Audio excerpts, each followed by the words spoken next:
Welcome back. No matter whether you're headed to a fancy wedding, Sunday brunch, the art of networking and table manners are really important. Dr. Linda Hagan, professor of marketing at Walsh College, is here, and she is going to show us how to do it right. So thank you for being here. Thank you so much, Gina. You know, so much of what we do in business is handled over meals. And so, along with teaching our students at Walsh College about marketing and finance and accounting and cybersecurity, we also do workshops on how to help students with their personal brand. That's nice. So we're talking etiquette that we can all learn. That's from right. This, so right? we actually do something called the art of business dining and entertaining. Good. And sometimes when you're going to different events, and especially now it's wedding season and graduation time, and you get to the table and you can be intimidated by your place setting.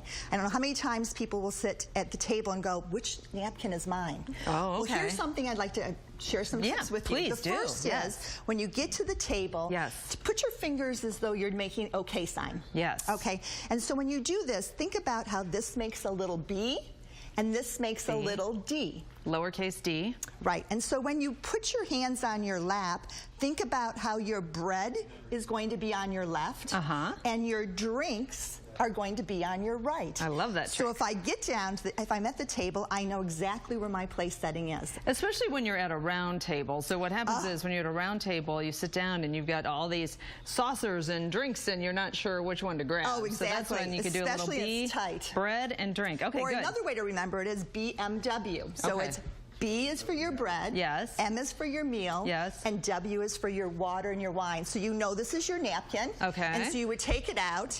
Just another quick tip is that I always share with our students is to fold your napkin as a triangle, and then to turn over the top part of it, and that way when you do have your any kind of stains, you can put that on, but it's not going to go on your clothes. Oh, that's nice. Okay, good. As far as the table setting, you move from the outside in, so you know that on your left is going to be your forks. And so your first one will be your salad fork and your entree, and then you're always moving from the outside in. So this is your soup spoon, right? Your soup spoon, which is typically before that your entree. Got it. You'll have your water, your white wine, and your red wine glasses. Yeah, the white wine is smaller. It is. It is, and it's typically served before the entree. Okay. And so another trick that I always tell students is how to eat bread. Yeah. Because many times you're served with a bread plate and you have a common butter plate. Yes. Instead of taking the butter, you would not use that as your butter to butter your bread. You would simply take some with your butter knife. And take a pat off. So I'm going to cut off of my own pat and put it on my plate. And then you're going to put on your plate. And then you would pass that. And then I pass the butter. Right. Do I pass to the left or to the right? You know what? That's always a trick. So you're actually supposed to go counterclockwise, so you would pass to your right. But you know what I always say? If someone started passing things, just go with the flow. You don't have to say, hold it, time out. That's right. You're never going to switch it around.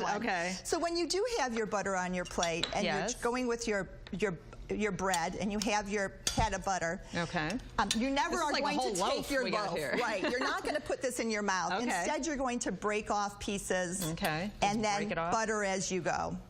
And take some butter on your plate. And then take a bite. That's right. What do you say about cell phones? It seems like everywhere I go, we all have our cell phones sitting right next to the fork there. As if we're the president on call. That's right. You do not want you have your cell phones or anything. I typically take a nice, just a small bag, and then I'll hang it over my chair. Cell phone should not be on the table. No one's that important during a meal. All right. Yeah, I know. I don't know why we think that we are, but we do. Okay, very good. And just one, I know we got to go. Is this for dessert? The dessert. You have the dessert fork.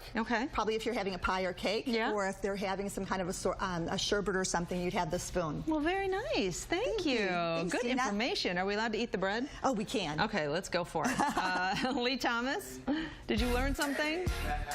Absolutely. I like BMW. I'll keep that in mind. Thank you very much.